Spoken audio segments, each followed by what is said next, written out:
As you can see from my screen, my Leap window has disappeared. It's also not on either of the sidebars.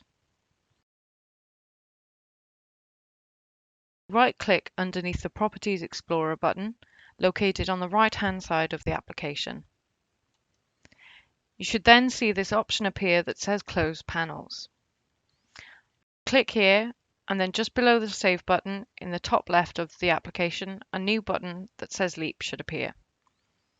Click the Leap button, and a window containing your Leap matters should appear. And then redock this window by dragging it and dropping it on any of the visible blue squares.